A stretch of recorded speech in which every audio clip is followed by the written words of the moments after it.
సోమవారం జూలై 1వ తేదీ పెన్షన్లు పంచాలి. అయితే ఏపీ ప్రభుత్వం ఇప్పటికే కీలకమైనటువంటి ఆదేశాలు ఇవ్వడం జరిగింది. పెన్షన్ని 4,000 రూపాయలు పెంచుతూ, అలాగే ఏప్రిల్ నెల నుంచి ఈ పెంచినటువంటిది వర్తిస్తుంది కాబట్టి గడిచినటువంటి 3 నెలల్లో 3,000 రూపాయల చొప్పున ఇచ్చారు కాబట్టి ఒక్కొక్క నెలకు 1,000 రూపాయల చొప్పున పెండింగ్ ఉన్న అమౌంట్ 3,000, ఈ నెలలో జూలై నెలలో ఇవ్వాల్సినటువంటి 4,000 మొత్తం కలిపి 7,000 రూపాయలు చెల్లిస్తాము అని చెప్పి ఇప్పటికే ప్రభుత్వం ప్రకటించింది. అయితే ఈ చెల్లింపులు కూడా సచివాలయ ఉద్యోగులు ఇళ్లకే వచ్చి ఇస్తారు అని, వాలంటీర్లను ఎక్కడా కూడా ఉపయోగించట్లేదని చెప్పి క్లారిటీ ఇచ్చింది. అయితే ఇక్కడ ఒక విషయం అర్థం కానిది ఏంటంటే, ఎన్నికలకు ముందు టీడీపీ పార్టీ కావచ్చు, కూటమి కావచ్చు చెప్పినటువంటి అంశం వాలంటీర్లను తీసేసే ఉద్దేశం మాకు లేదు, వారి జీతం 10,000 చేస్తామని హామీ కూడా ఇచ్చారు. కానీ ఎన్నికల తర్వాత ఇప్పటి వరకు వాలంటీర్ల గురించి పట్టించుకుంటున్నటువంటి దాఖలాలు లేవు. అటు రిజైన్ చేసినటువంటి వాలంటీర్లు మా చేత బలవంతంగా చేయించారు కాబట్టి చర్యలు తీసుకోండి అంటే, పోలీస్ స్టేషన్లకు వెళ్ళి కేసులు పెట్టండి, మిమ్మల్ని బలవంతంగా రాజీనామా చేయించడం తప్పు కాబట్టి మీరు కేసులు పెట్టండి అని చెప్పారు. వాళ్ళు అది కూడా చేశారు. బట్ దాని మీద ఇప్పటి వరకు ఎటువంటి పురోగతి లేదు. ఇంకా ఆల్రెడీ ఉన్నటువంటి వాలంటీర్లను ఉపయోగించుకుని ఏమైనా చేస్తున్నారా అంటే అది ఏమీ చేయట్లేదు.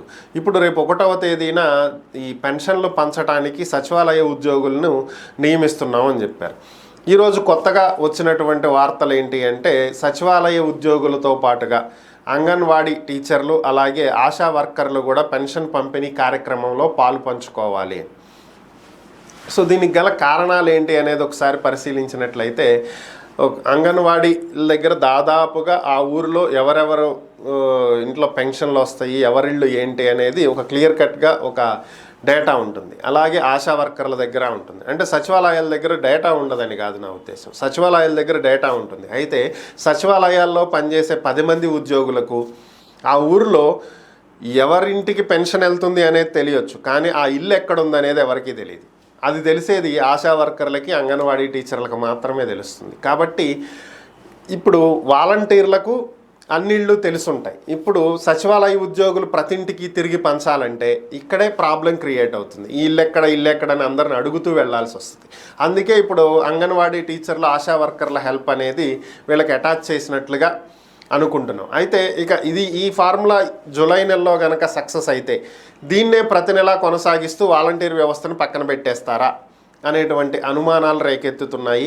మరి వాలంటీర్లకు ఇచ్చినటువంటి 10,000 జీతం హామీ ఏమవుతుంది, వారి ఉద్యోగాల పరిస్థితి ఏంటి, ఇదే ఇప్పుడు అందరి మధ్యలో ఉన్నటువంటి ప్రశ్న. మరి ఏం జరుగుతుంది అనేది ప్రభుత్వమే సమాధానం చెప్పాలి. ఇప్పటి వరకు దీని గురించి ఏ విధమైనటువంటి ఒక స్పష్టమైన ప్రకటన వెలువడినటువంటి నేపథ్యంలో అందరూ కూడా ఇదే కన్ఫ్యూజన్లో ఉన్నారు.